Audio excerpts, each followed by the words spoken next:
something to her?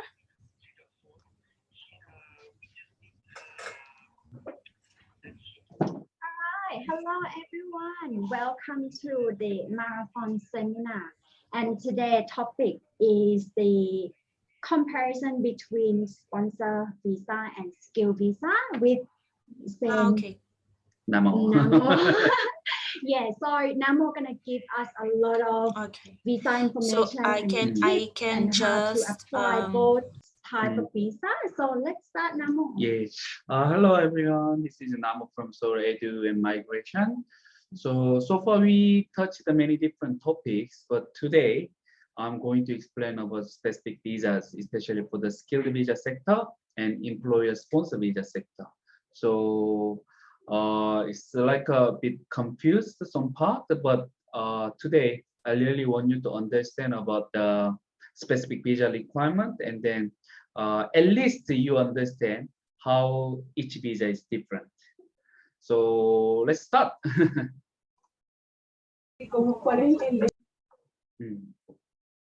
So today I will basically talk about the two different visa options. It's a skilled visa option and employer sponsor visa option. So in the skilled visa option, there are different type of the visa subclass, and then under the employer sponsored visa, there are different type of visa subclass as well.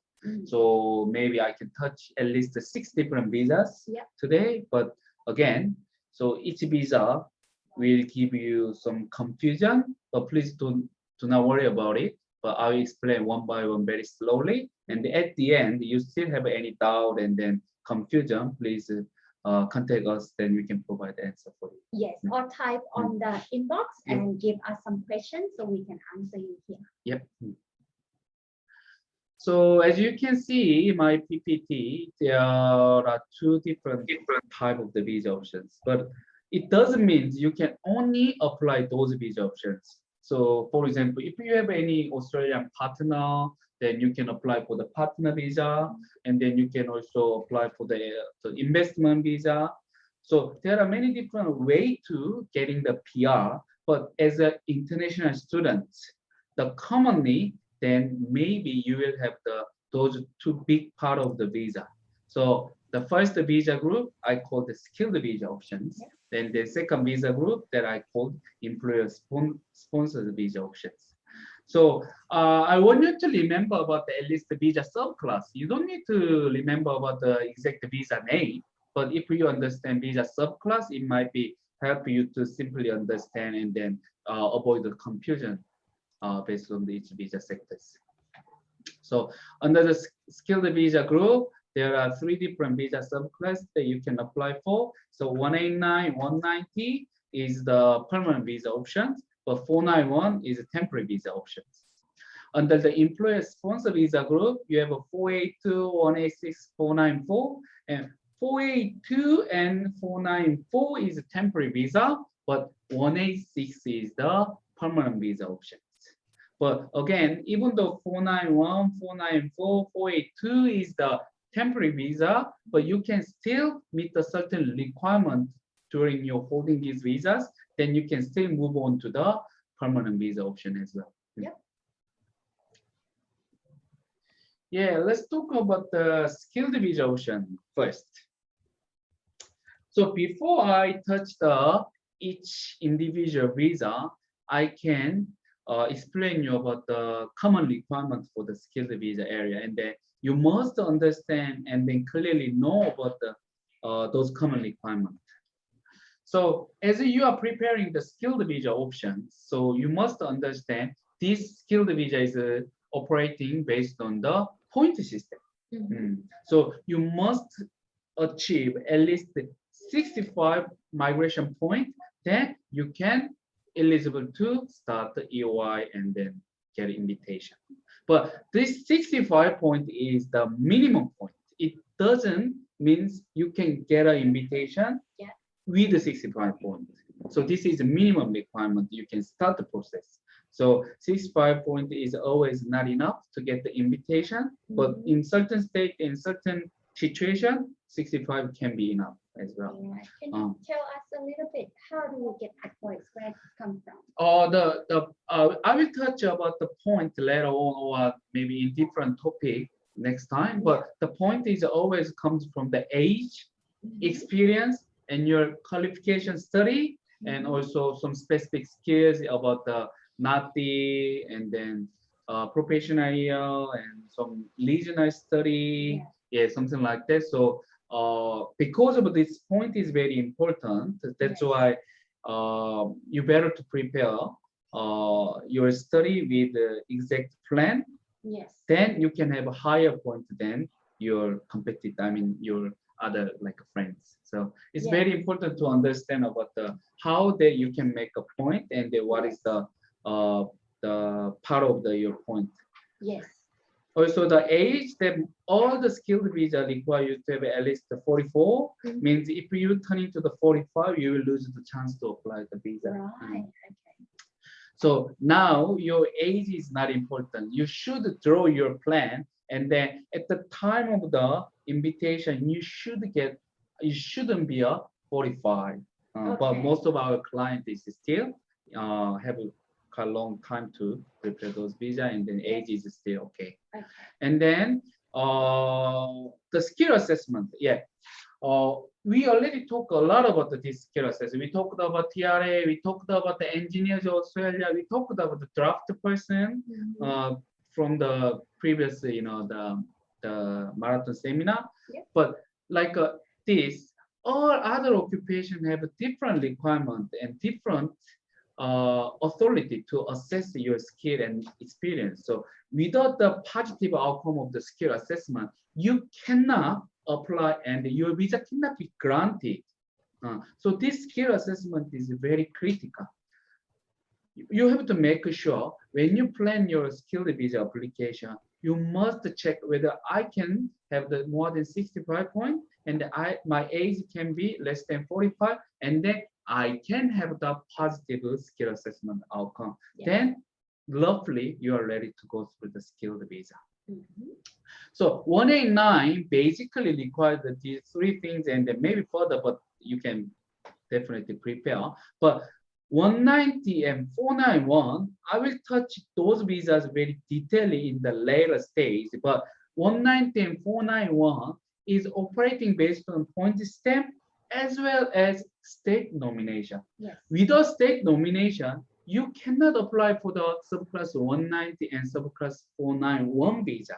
So that's why you must have the state nomination approval, then you can get a visa invitation for the 19 and 491. So you must understand each state nomination requirement as well if you want to prepare certain state nomination visas.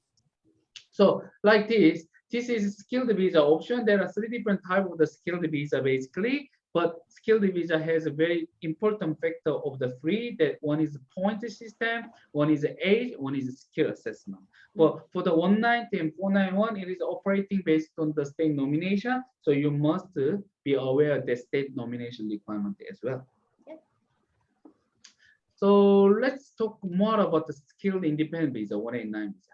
So I already mentioned 190 and 491 is operating based on the state nomination, but 189, they are operating only based on the point system. It's based on the higher point. But these days, we cannot advise students that 189 can be a possible option for your permanent visa, because 189 is only based on the point. So if you have a higher point, you have a chance. But unfortunately, at the moment, the competition is getting stronger, but the allocated quota is getting decreased, which means the competition is stronger and stronger. Then your invitation point is getting higher and higher. So maybe we can see the point in here. So in maybe the 2018 and 2019, each month they invite more than 4,000 sometimes. And then maybe 3,000, something like that. But currently, it's they don't invite at all. They invite very few, less than 1,000. So that's why you may not hear from your friends and classmates that they get the invitation for the 189 visa. And we cannot advise you 189 via your primary visa goal for the permanent visa. Yes. Because this statistics clearly show that invitation point is very higher because they don't invite much invitation. Yes. So the point has to be the highest that they pick first, Yeah. and then lesser point got picked later, and Yeah. maybe not get picked at all. Am I right? Not get at all. Yeah. And even though 65 point is the requirement, but in reality, it's impossible.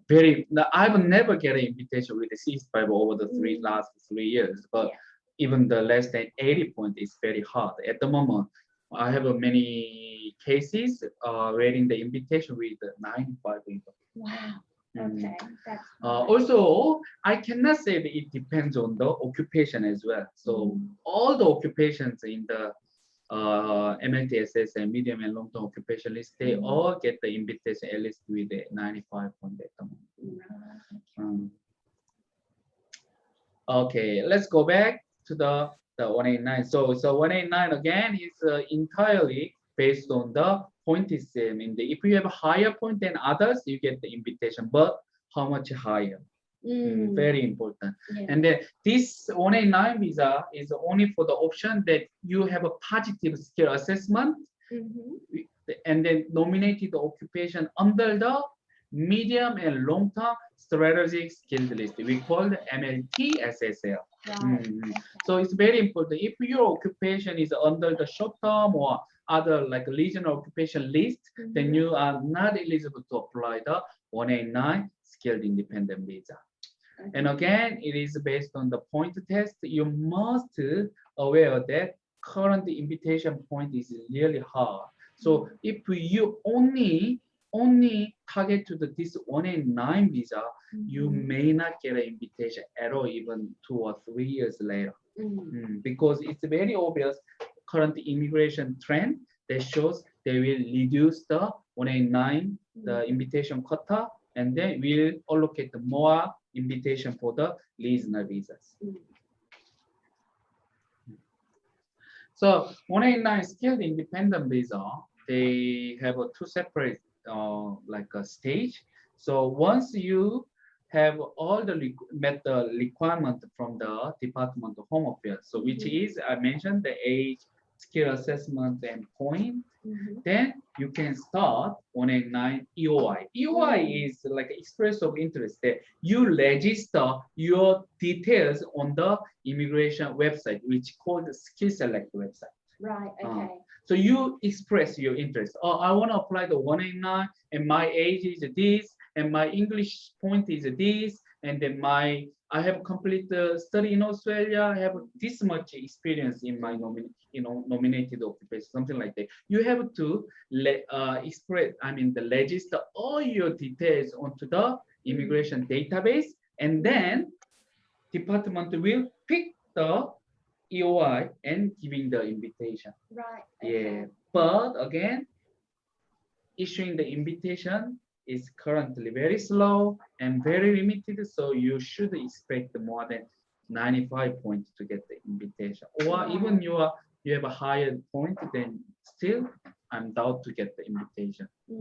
Well, let's see the July. Mostly quota is always renew every July. So new financial year, new quota introduced. So let's see for the coming 2021 and 2022 quota. Yeah. So if you want any update on the quota that release, please contact us, and then we can give you some information. That's right. Well, we're gonna have this kind of seminar again for you. Sure. So once you get the visa invitation, finally you can apply for the visa, and then you will have the bridging visa too until waiting your visa decision. So which means if your temporary visa, like a graduation visa or other temporary visa is getting expired, but you haven't received the invitation to apply visa, means you should organize another visa to wait the invitation. Right, okay. The EOI is not a visa, so you never get a bridging visa based on the EOI. Okay. Mm. So once you launch the EOI and your visa expire, you have to apply for some kind of visa Another to stay visa? and wait. That's right. Yeah. Yeah. Okay. Mm.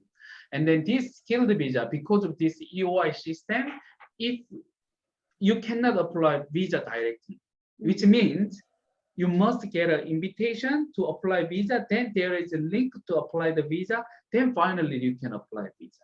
Right. Okay. All right. So this is everything about the 189. And then maybe let's talk more about the state nominated related visa. So 190 visa and 491 visa is basically related with the state nomination. But you should aware that each state has a different requirement for the state nomination. Yes. So for example, Queensland state nomination has different requirement because the state nomination is based on their state demand. Right. So the occupation is different. And then requirement is different. Let's say, for example, it's not true, but make it simple and understandable. So Queensland has a more focus for the agriculture, for example, or yes. Northern Territories, more agriculture. Then they allow more occupation related to the agriculture. Okay. Business or something like So that. Queensland will issue the list of occupation Yeah, that they need. yeah, Okay. that's right. So you can find eligible occupation under the each state nomination website. Okay. So in Queensland, for example, the BSNQ, Business and Skilled Migration Queensland, the one of the government authority in charge of a state nomination. They always update the occupation list. They always update about the requirement as well. Yep. But again, in this point, you must understand that each state have a different requirement and different occupation list. But back in 2 years ago, New South Wales doesn't have a very strict requirement for the applicants from the other state. So we basically support our client in Queensland for the Queensland state nomination at the same time New South Wales state nomination. Okay, so but, even though you live in Queensland, you can focus on other states. Yeah, but like back in 2 years ago. But at the moment, since last year, that each state allowing or giving the chance for the applicants who are currently reside in that state, right, in their so state. It's more strict. Very strict, very strict. So currently, as far as I know, it's very hard. You can apply for the two state nomination at the same time. It's very hard. It's very hard. Yes. So this skilled nominated visa means state nomination visa has 3 different steps. Like 189 skilled independent visa, there are simple 2 steps. EOI, pick the EOI and get an invitation to apply visa.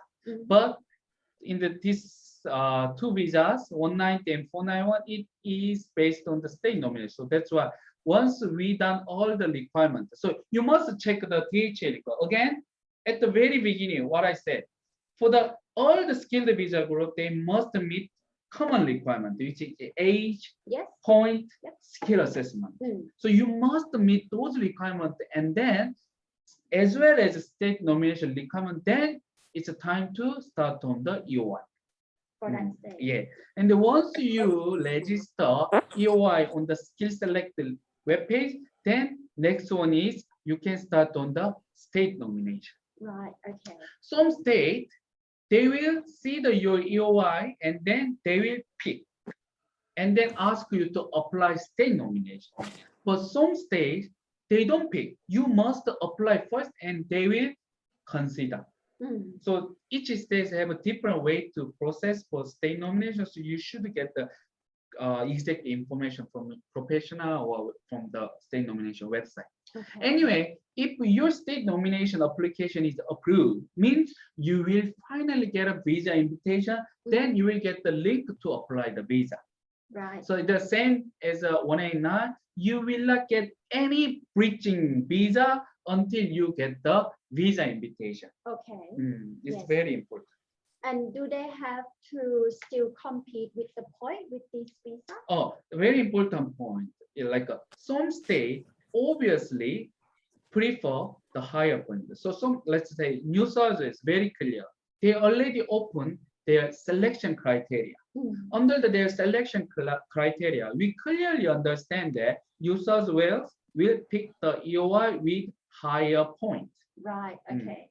But in Queensland, just provide the minimum point, which is 80. Yes. I mean, the deadline point for the 80. Yes. That if applicant's point is over the 18, they will consider. But I am not sure very exact the selection criteria because they did not open.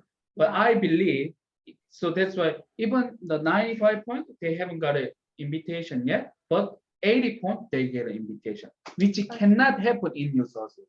Okay. Okay. And then, so if you get a visa invitation, the 189 is very simple. Yes, you get the permanent visa straight away.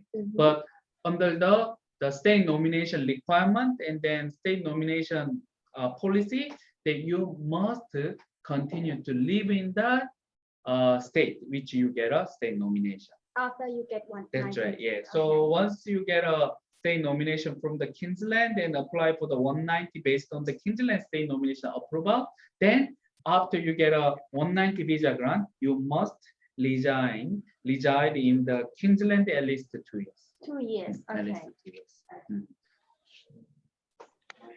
So 491 visa, which is my favorite visa, and you must target this visa option. Okay. But again, that immigration has their own trend for the visa. And as far as I know and I believe, currently, Department of Home Affairs allocate more priority, allocate more visa quota for the regional related visa. Okay. But 189, 190 is not a regional related visa. But 491 is skilled work regional visa. Yes. Yeah, this visa is not a permanent visa, but this visa has a lot of benefits. Okay. So let's say, even though you are not in permanent visa, but you still entitled to get the Medicare benefit. Yes. While you are holding this visa. Right. That's good. And then this visa is operating based on the state nomination. So your nominated occupation doesn't necessarily under the MLTSA, STSOA, ROM. Okay. But you should check with your state occupation list. Yes, on their website to see their list. That's right. And then this visa again is related with the regional area. So you should meet the certain regional area requirement. For example, in Queensland, you must live and working in regional Queensland at least 3 months, then you can apply for the state nomination. Okay. Yes. So once you get this visa grant, again, this is a temporary visa. So you will get a 5 years visa. So if during the 5 years visa, if you meet certain regional requirement for 3 years, then you can apply for the 191 permanent visa. So when you apply for the 191 permanent visa, I believe the department will not check your English, your experience, I mean, your English or your like age, something like that. So as far as you are holding the 491 and then meet the certain requirement, which I explain soon, then you can apply for the 191 visa. Right, to get PR. Yeah, that's right. So for the regional requirement, once you get a 491 visa, you must meet living, working, study if you study in only regional area. All right. Okay. So you are required to live and work at least 3 years in regional area, then you can move on to the 191 permanent visa. Okay. But when you're working, it's not just necessarily you work for the 3 years, but you required to make a certain salary, I mean income during the over the 3 years. Okay. So at the moment, the income requirement is applied always comes with TSMIT requirement, which is $53,900. So it's about the 54K almost. Okay. So you have to live in the regional area and work in regional Regional area area, and earn income taxable 53,900. income is 53,900 Right. Australian Okay. dollar. Yes. Which is impossible. Oh, but I don't know how long you have been living in Australia, but I also start from the working holiday and student visa and then getting a permanent visa and citizen for 15 years. But from my experience, this requirement is not that much strict. And the department not asking you to make this income with only one employment. Oh, so If you feel like your current employment is short of this amount, you can have another part-time job during the weekend. Does it have to relate to the occupation? No. They don't have any specific occupation requirement. Oh, that's cool. Just they have a requirement for the income, which is 53,900 Australian dollar. Good. So maybe you will have a lot of questions about those matter. So we can Yes. talk about the Q&A session about Yes. this. So again, I want to emphasize. So once you get a 491 visa, you can move on to the 191 permanent visa. Yes. But you should think about the two basic requirements. The one, you must work in regional area and then produce the taxable income at least 53,900 Australian dollars. And when you're living, you must living in regional area for 3 years. So many people ask, so can I make a holiday to the Sydney and stay there for 2 weeks? Yes, you can do, but in opposite way, the majority of your time you spend in Sydney or Brisbane and Melbourne, which is a non-regional area, but regularly come to the regional area, it doesn't mean that you are living in regional area. So department will see how often you travel and how long you stay in other non-regional area. So, but again, for the traveling and visiting family and friends for temporary, then definitely okay. Then you still meet the living requirement. Okay. Yes. So this is kind of a summary of the skilled visa option. Again, you should meet the skill assessment. You should have the positive skill assessment and age and maybe the English and those things you must meet first. And then you finally become a skilled person. Then based on point, you can go to 189. But I said 65, but this is a minimum requirement. Yes. So the reason why I put the 60 and then sorry, this is a 50, sorry, not 55, 50, because once your state nomination is approved, then state will give the 5 points. So you automatically meet the 65 minimum requirement. Okay. And then for the 491, your state nomination is approved, you automatically have the extra 15 points. So you will have extra, you will meet the minimum requirement with at least 60 points, sorry, 50 points. So this is not a 55, this is a 50 point. Then you can have a 55, the extra 15 points, so you can reach the minimum 65 points. 65, yes. Yeah. So once you get the invitation and those things that you must get a nomination approval first, then go to the visa application and 189, 190 is a permanent visa, but 190 you must reside in the certain state which you get the nomination approval. But 491 is temporary visa. You will have 5 years, but you have to meet the 3 years, the regional requirement. Then you can move on to the permanent visa. Yes. Now, okay. And a lot of people might have doubt already. Where is regional area? So you please contact us and we can advise you. Yeah. So Australian regional area is the designed by the Department of Home Affairs. So regional area doesn't necessarily very regional area. So this is the based on the migration policy. So the definition of the regional area is only applicable for the migration field. So regional area in other economic field may be different. So we keep saying about the regional area, but it's in terms of the migration purpose, the regional area is divided by the postcode, and then basically it's except all the Australia except Brisbane, Sydney, Melbourne. So Yeah. Gold Coast, Sunshine Coast, Toowoomba, Newcastle, Uluru, they are all regional area Yes.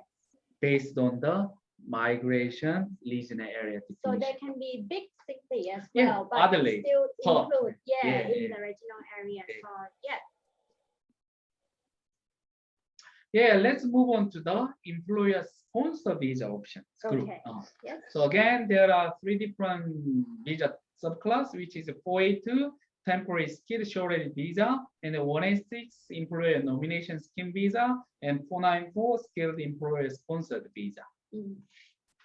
But I will just focus on the 482 today, Yes. because this is the main visa you have to target. Yes. For the skilled visa, if you prepare one visa, then you can target to all the visas at the same time, actually. But for the employer sponsor visa, the requirement is quite different. So I will explain the 482. Then this is the reasonable visa option when you finish your graduation visa, I guess.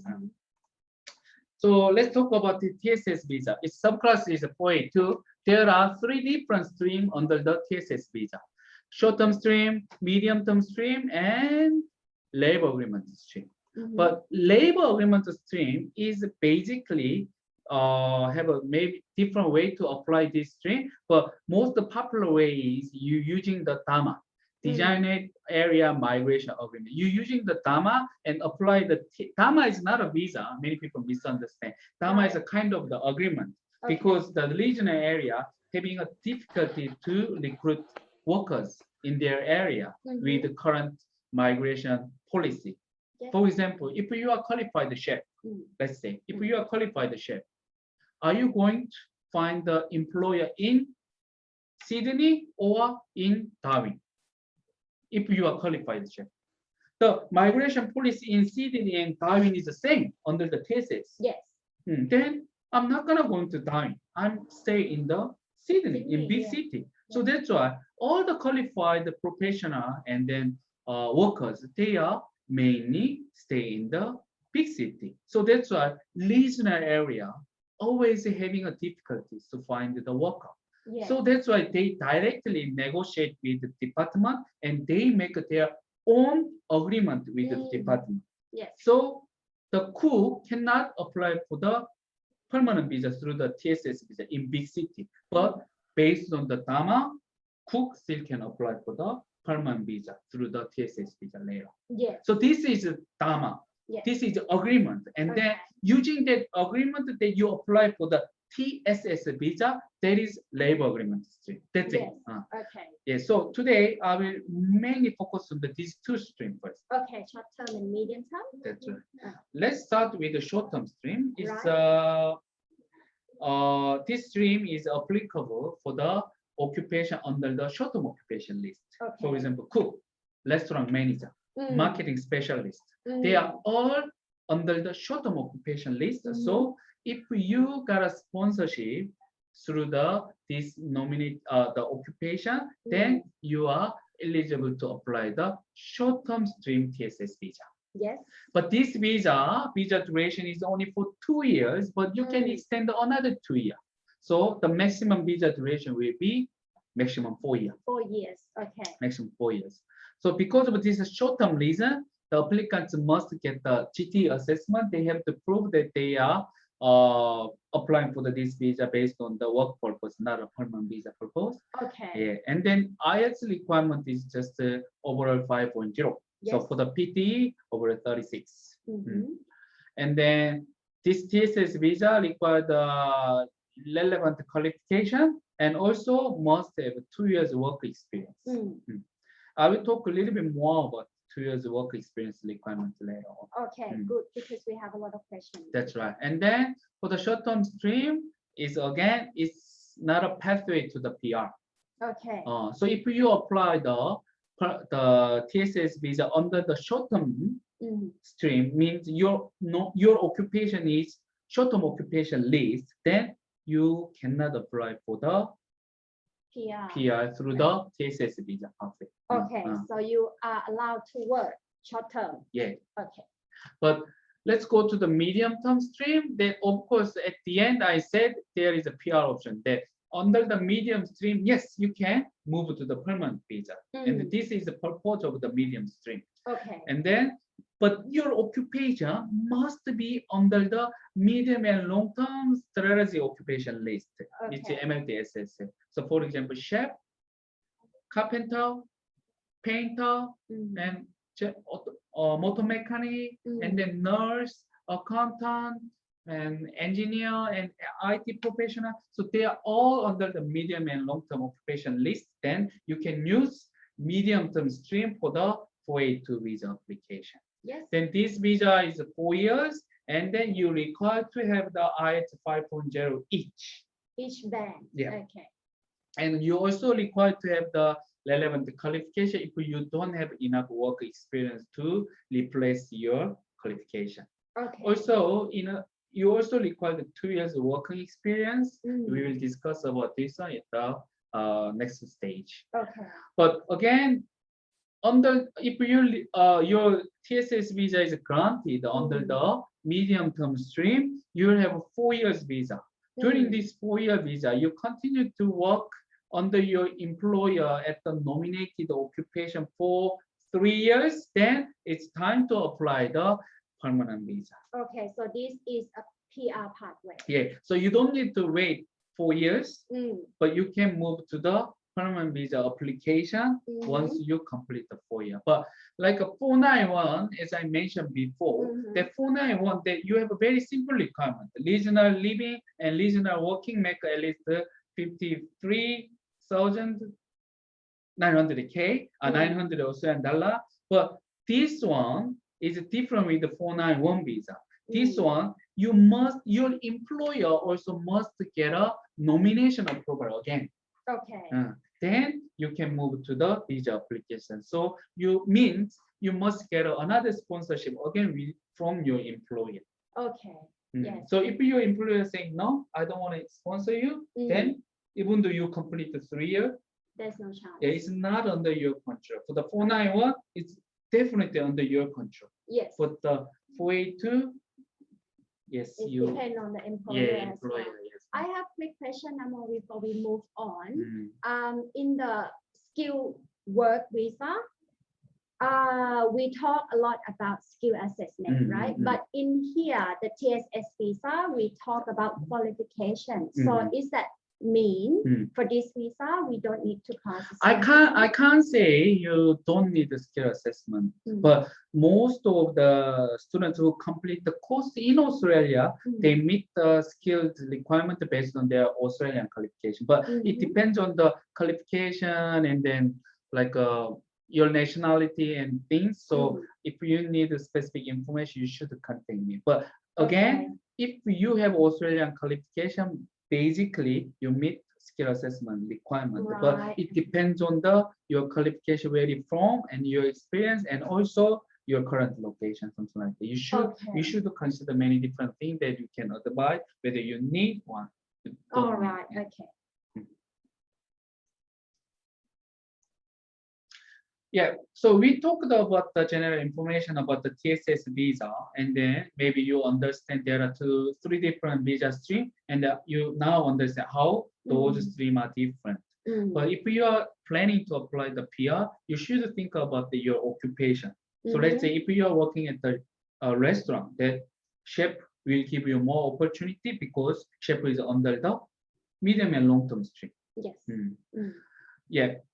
So let's see, but that is general information. But 482 visa, there are 3 different stages. So first, sponsorship and nomination.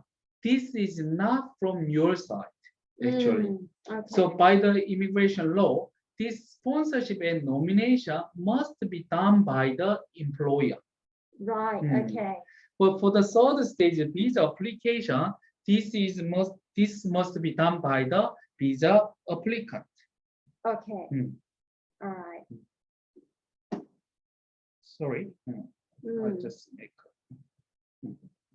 visa applicant. So let's talk a little bit about the sponsorship. This sponsorship stage, the department will see whether your company is eligible to giving the sponsorship. They checking about your finance. They checking about your company's registration. They checking about any business criminal record, something like that.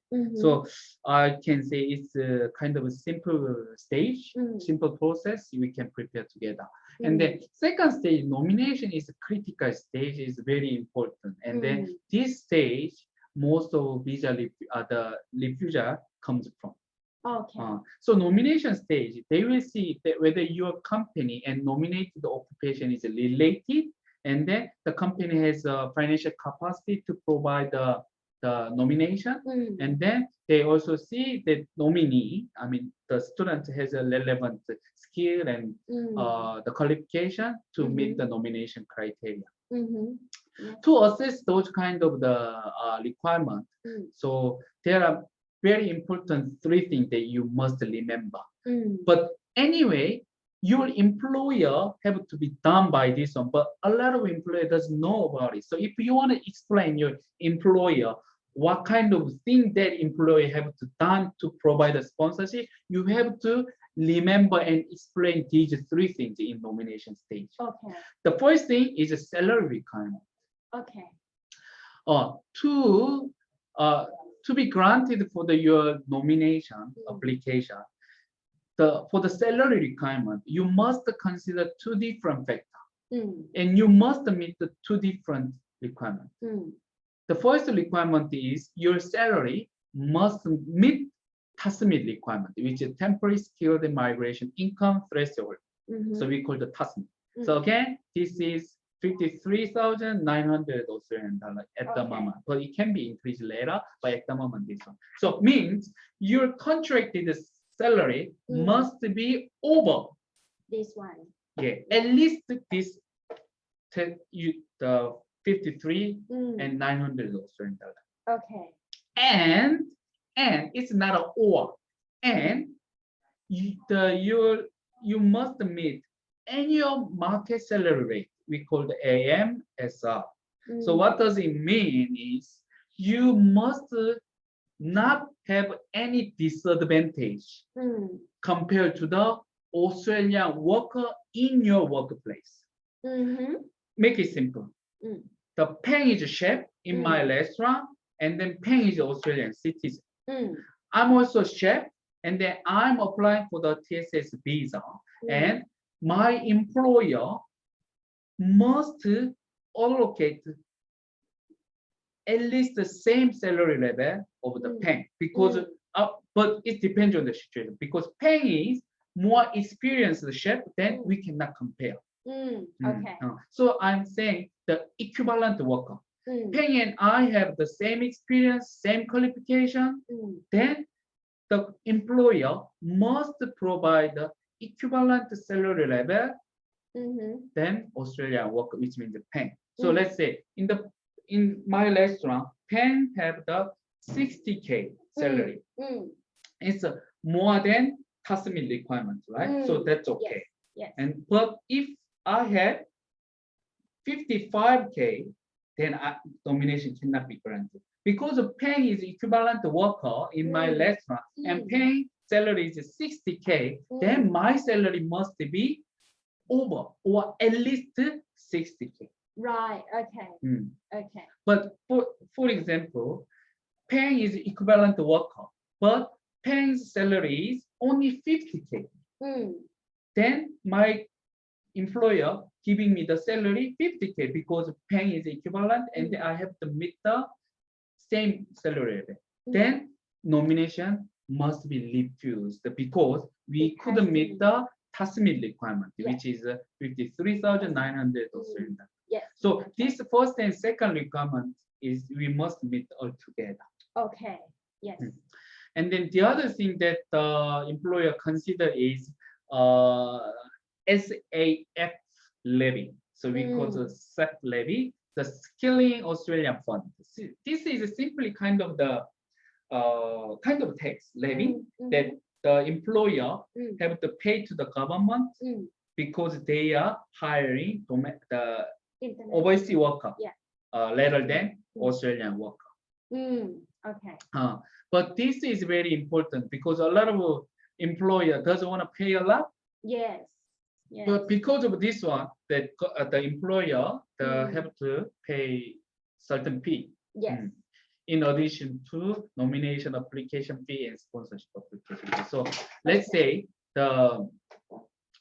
but this fee is decided based on the turnover of that business.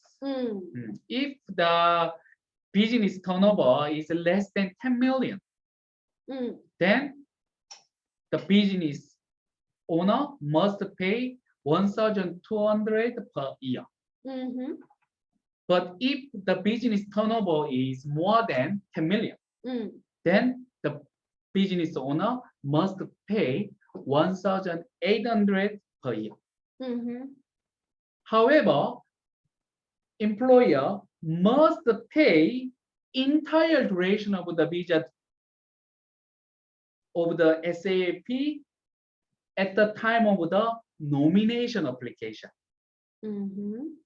So which means my restaurant is the turnover and sales is less than 10 million, for example. Okay. Then I'm employing I'm giving the nomination for the chef. Then I have to pay 4,800 when I apply the nomination, because the chef is a medium and long term, visa duration will be 4 years. Yes. So I have to pay 4 years SAP. Okay. Yes. So 4 times 1,200. That's right. Okay. But my business is big. My restaurant sales is very high, so more than 10 million. Then I'm giving the sponsorship for the pen, who is a chef. Then 4 years of TSS visa. Then I have to pay $7,200 at the time of the nomination application, which is a very big money. Yes. Okay. Because of this one, maybe employer a bit hesitate to giving the sponsorship, but you cannot avoid this one. And then the most important thing that you have to remind your employer and you have to remember is, again, this fee has to be paid at the time of the nomination. Okay. So nomination refused, the visa refused, and you decide to go back to your home country. But anyway, your employer cannot get a refund at all. Oh, okay. Right. Visa refusal is not a ground, not a reason for the refund of the SAF. All right. So you have to talk to your employer about clearly, these details before they That's make right. decision. Yeah, this is big money, so you must explain about this to your employer. Yes. And the last one that you still have to inform to your employer is LMT requirement, which is a labor market testing. But this is quite tricky. So if your country has the free trade agreement, the FTA agreement with Australia, then LMT can be exempt. I mean, you are free of the LMT. But most of Latin American the country, they don't have any like free trade agreement with Australia. So your employer must meet the LMT requirement. So which means they have to advertise of a job vacancy in your occupation for at least 28 days. So they have to provide, they have done the best effort to recruit the local employee for your occupation, but they couldn't done through the 28 days, so that's why they are giving you sponsorship. Okay. Yes. Right. Because very clear, Australian government want to protect domestic employment market. So that's why through the LMT process, they want to provide the opportunity for the domestic worker first. And then through the 28 days recruitment effort, you cannot make it, then finally you can now recruit the overseas worker through the LMT process. So it's very important. You have to explain about salary requirement, you have to explain about the SAP labor requirement, and you have to explain about the labor market testing requirement to your employer. And then your employer happy about it and giving you still sponsorship, then it's time to process. And then once sponsorship, nomination, then you can apply for the visa. But it doesn't necessarily sponsorship have to be granted, but sponsorship nomination has to be granted to apply the visa. So let's say your visa is expired tomorrow, but your sponsorship applied, nomination applied, but not granted, but still you can apply for the visa. But if you haven't applied the sponsorship and nomination, then you cannot apply for the visa. Okay. But at least sponsorship and nomination has to be lodged, then your visa application can be lodged. Okay. All right. I have a quick question about this. How long does it take for the sponsorship to be approved? Sponsorship doesn't take long, then like at least 1 to 2 months. Oh, Or that okay. like before that in the normal process, sponsorship in 2 or 3 days. Okay. So the student, after they talk to their employer, they can start to prepare. That's right, yeah. And then it gives the 5 years sponsorship. Mm. So the sponsor doesn't necessarily apply the separate sponsorship in 5 years. Okay. But nomination, each employee, giving the sponsorship, they must apply each nomination application. Again. Yeah, okay. So that means they're gonna have to pay That's right. SAF fee for each employee. That's right, yeah. All For the right. nomination, but it takes very long time. But government already provide the list of the occupation, which is called the PML as well, the priority occupation list. So if your occupation is under the primary priority occupation list under the COVID situation, nomination process within, I said, in 2 weeks. All right. Yeah, Okay. we gotta have a many grant for the IT professional, IT occupation, which is under the priority occupation list. In the nomination and sponsor everything, even the visa application granted and completed done in 2 weeks. But like chef, mechanic, some like non-critical sector occupation, and it is not under the priority occupation list, then you should expect more than a year now. More than a year to get the nomination Yeah, grant. that's right. It takes Okay. very long time. Okay. So from your advice, if the student, let's say, holding 4F5 visa and stay in Australia and want to process 4F2 TSS visa, when should they start to process the sponsorship? Sponsorship is anytime if they wish, but Okay. nomination, that you think about the requirement, also that you also think about, you check about your work experience as well. Again, your work experience at least 2 years. 2 years, yeah. So you should think about. Okay.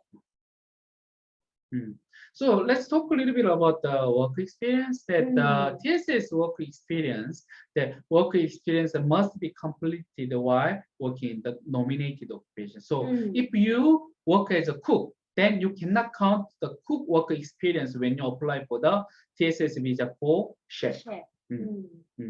So if you want to apply for the TSS visa as a chef, then your chef experience is only applicable.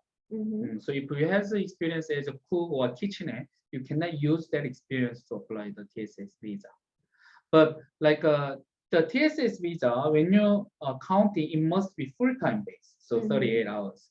But if you work as a part-time during your study, then you can still count, but 0.5%, something like that. So you see the 1 year part-time experience, it's equivalent to the maybe 6 months full-time experience. Okay. But they require at least 2 years within 5 years. So you must have 2 years work experience to apply the TSS visa. Then these 2 years is full-time base. But a lot of people ask that, why you are studying, can I count my work experience? Yes, you can count for the TSS visa work experience. But again, each visa has a different work experience requirement. So for the skilled visa sector, okay, we discussed about skilled visa 189, 190, 491. So when you're counting your migration point, there is a work experience point. So when you're counting the work experience for the skilled visa migration point base, then your experience must be counted after you complete qualification. Okay. So post qualification experience is only applicable for the skilled visa, but 20 hours experience is okay, for the skilled visa. Yes. But TSS visa work experience requirement is full-time base, 38 hours base, Mm. but you can still count your work experience why that you worked while you are studying qualification. You study the course. Okay. Now, but again, you must be working in the nominated occupation. That's very important. Okay. So make it simple. If you work as a chef in your restaurant from the certificate 4 study, then you can count that experience for TSS visa purpose. Okay. But you cannot count that experience for the skilled visa purpose. Okay. Okay. But I'm student, so I can work only 20 hours per week. So how does it? So it's a half. Okay. So you work, so from, let's say, from the 34 and you until you complete the diploma of hospitality, you have worked 1 year for the chef occupation, then you will, you can claim 6 months full-time experience because you work 1 year for the part-time. Okay. Yeah. Okay. Okay. So this is very important. So a lot of people have asked about the work experience requirement for the TSS visa. Yes, it's totally different with the skilled visa requirement. Again, your experience must be 2 years within 5 years. Okay. And then it's a full-time base, 38 hours, but it doesn't necessarily always full-time. But we can calculate it as a pro rata base. But you can still count your work experience, which is done while you are studying. Okay. Okay. So summary, you must be in the 5 year and full-time base. Part-time can be accepted by calculation as a full-time. And then the research or vocational placements also can be used for the counting the work experience. Also, but you must work as a nominated occupation. So you can't be a cook if you are part of That's chef. right. But again, also the important thing, while you are studying, you see if you worked as a nominated occupation, then you can still count the work experience. It doesn't necessarily be a post-qualification experience. Okay. But again, more important thing is you must work at required level. Yes. So IT technician and IT professional is different. And the payroll officer and accountant is different. Okay. So you must understand about the required occupation. Okay. So this is the current very common case. The applicants holding the 485 student visa and 485, and during the student visa and 485 graduate visa, they have 2 years of work experience. They move to the TSS visa. Under the TSS visa, they work 3 years. Then they move to the permanent visa, and this is ENS 186 plus 186 ENS transitional stream. So to apply this ENS visa, you must have the age under 44 and you have IH 6.0. Okay. Yes. Each. Okay. That brings up one more question. For example, as a chef, when you get 485 visa, it's only 1.5 years. How can we get 2 year working experience? At the moment, how I can help my client is I'm just maximize the bridging period. So once they complete their course, they normally have the 2 more months for the visa expire.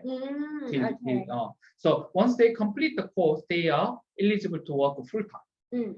But very important, that's why very important thing in this point, whether you can have the chef position on.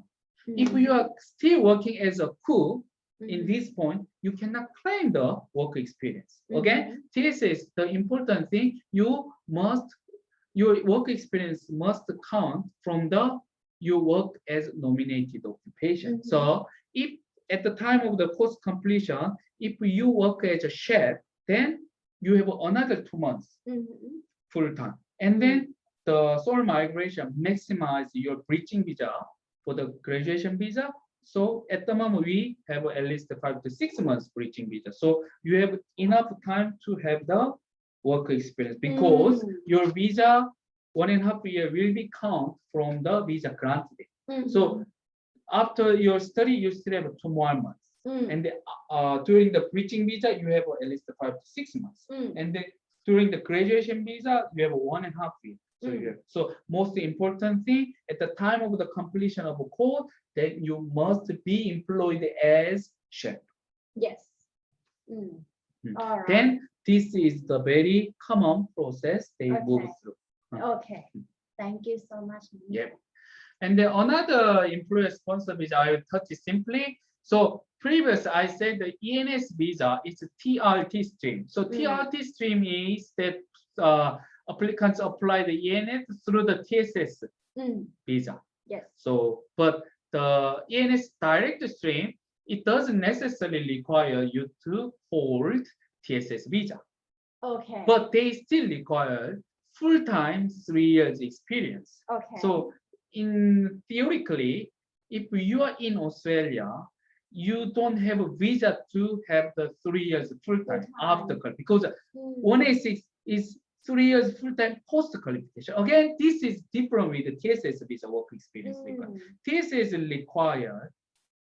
doesn't require the post-qualification. So while study can start work Yes, as a chef yes. like that. So the 186 direct entry stream requires the skill assessment as well. Oh, okay. This one doesn't TRT stream because they already show during the TSS visa, they already worked under the that employer at nominated occupation for 3 years. The department assume they meet all the skill. So they don't really see the skill assessment. They don't require the skill assessment. But direct entry stream, department doesn't know whether their previous experience meet the skill level or not. So that's why they need skill assessment. And again, this is also required ISS 6. And the age less than 45 means until 44. This is a direct, but this is direct PR. So even though you don't go to the TSS visa, but if you still meet those requirements, then your employer happy to sponsor. So I have currently a case that students finish the graduation visa and using the working holiday visa. Graduation visa was 2 years, then working holiday visa make a 3 years, then they apply for the ENS direct. Okay. Yeah. And 494 is a new visa, skilled employer sponsored visa. This is based on the quota and then currently government. But what is the difference between 186 and 494? 186 is the permanent visa, but 494 is a TR. So TSS visa is a TR, right? Yes. But how is it different from 494 TSS? TSS is only for the long-term visa for the PR, right? But 494, there are many different occupations can apply. MLTSS, short-term, and ROL as well, regional occupation list. But this one requires the 3 years experience as well. It's quite hard. Yeah, quite hard. So the 494, if you don't have a kind of overseas experience and the qualification, it might be hard. But currently, the government provide the second graduation visa, right? So once you complete your bachelor degree in IT, maybe let's say, then you have a 2 years post-study work visa, and then if you are eligible to apply the second the graduation visa, then you can extend the 3 to 4 years maximum. So that means you continue to work under the in Australia, then you can have 3 years, then apply for the 494. Okay. But in that case, it depends on the occupation. Then you can move to the 186, right? But 186 is a good option, but some occupations you still cannot get a 186 because the occupation is not under the medium and long-term list. So yeah, you can stay. Let's say the Bachelor of Hospitality you graduate. But for the 186, the hospitality related occupation is not under the MLTSS, but under the short-term list. So you work as a backpacker manager for 3 years, then you still apply for the 494. Okay. So this is the end of the visa comparison and visa explanation. So I hope everyone clearly understand. But Yeah. if you still has a confusion at doubt, it's time that you Yeah. can ask, then we can give you the answer. We have a few questions now more from our chat room. Mhm. I will ask about the TSS visa first because we just finished that. What is the minimum turnover per year for the employer to do nomination TSS But visa?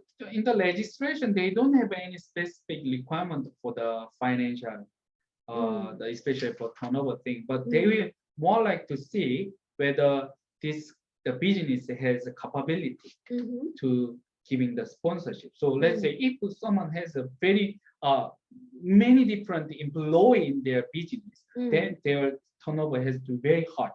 But it's a very small size the business, but still required to sponsor. Then maybe salary is a little bit less than other business, right? Then maybe with the small sales and turnover, they still capable to giving the salary, right? So that's why in that case it's okay. So it's very hard to give you the number, but you should think about your business structure and then size, and then maybe income things. Okay. So back to another question. This one is about ENS 186 visa. I am an engineer and I have a skill assessment for 485 visa. Can I use the same for ENS 186 visa? Engineers, maybe you have I think you complete the skill assessment from the EA, Engineers Australia. So if it is the case, yes, you can use for the ENS if it is not expired. If it is expired, you can simply renew and apply the ENS with your. But if it is if you your occupation is maybe engineering draft person and then it is assessed by the BETA-CIS, then maybe the skill assessment outcome for the graduation visa and then PR purpose are different. So I think you should get another skill assessment for the PR purpose. Okay. But most of engineers professional is done by the EA. They should be the same. Okay. So let's go to another question. Does the skill assessment have an expiration date? Yeah. All the skill assessment has an expiry date, but it depends on the skill assessment authority. So you should check with your skill assessment authority. Okay, all right. And if the state requirement for 491 required to have 6 months full-time work experience plus 1 year contract, but I only got 4 months full-time when the state is open to launch EOI plus 1 year contract from the company. In this case, would it be very risky to get a positive outcome? Because you have to provide the statement of service. They clearly mentioned the start day and your working hours. So I believe your nomination will be refused. Better not to, because the Queensland maybe the state will waste one quota because of you. So I don't recommend that, because then other possible candidates cannot have a chance to apply. So you maybe wait next round. Yeah. I'm definitely sure your nomination will be refused. It's very straightforward and strict. Okay. Another question. I've got an Australian qualification as a chef and work experience from Australia, but now myself is in my home country. Do you think I still have a chance to apply for 189 visa if I got a full skill assessment? Saying that the first thing there is how you can pass the true skill assessment. Let's say but you can do it with many different ways. But let's say if you pass the true skill assessment, then again that I show you the invitation form. For the chef is. You meet the requirement, you can try, but it doesn't you can try anytime. You can try. It's not a big deal, but less than 1% you get the invitation. If you don't, if your point is less than 95. Okay, so you have to work out a lot about the point. So if you are offshore, you better to find a certain state which is giving the state nomination option for the offshore applicants. But recently, all this option is closed, but they will open once COVID is finished. So you may having a chance through that area. Okay. Another question is 190 can be only from MLT SSL list. But we already discussed the Yeah. 190 is based on the state nomination. So the occupation is based on the each state. Yes. So Each have to state check. has their own state occupation list. So Yeah. you should check with your target state. Yes, yes. And what can happen if I leave the state after getting PR through state nomination? Oh, I don't know actually. I can't advise, and as a migration agent, you shouldn't leave but if you already left, come back and stay. Yeah. I'm pretty sure they have. Because the nomination, when you apply the state nomination, you sign the nomination form, or you just giving your agent to click the accept. Then it clearly mentioned that you must reside in your state for at least 2 years after your visa granted. Yeah, so you declare that. It's not about the visa, but it's more like the policy that you accepted. Yes. Last one, Namo. My nominate occupation is environmental consultant, and my title at my job is sustainability environment administrator. Is it related? Just from the like occupation name, I believe it's totally different. Environmental consultant and the administrator is a bit different, so you cannot. Yeah. Okay. Thank you very much, Namo, for very good presentation. Sorry about that. Yes. If you believe it's similar, then you must get the duty and responsibility from your employer in your current job, and you should compare your task to the underscore requirement for the environmental consultant. So your current task is matching with the underscore requirement, then we can say. Yes. Okay. The name of the title is not important, but more like a task is more important. So if you want to know how to check the task, please talk to our education counselor, and we can help you with that as well. Okay, so that's all for the question, and thank you very much, Namo.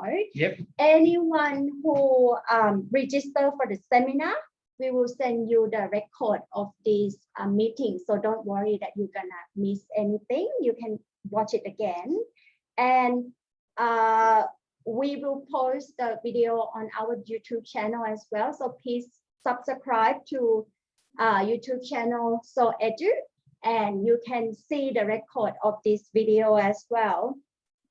And if you already talked to our education counselor and you have any extra question after this, please contact your education counselor and we can find the answer from Namo to you.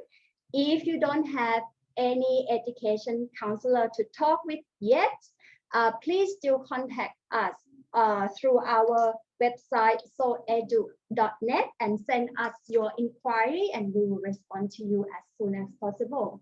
All right, so thank you very much, Namo, again for today. And next seminar, not next Thursday, the Thursday after next, it's gonna be about 491 visa. So if anyone interested to listen to Namo explanation about 491 and some tips about that visa, please register and join our seminar next time. Okay, so today is the end of our seminar, and let's hope we see you again a Thursday after next. Okay, thank you. Bye.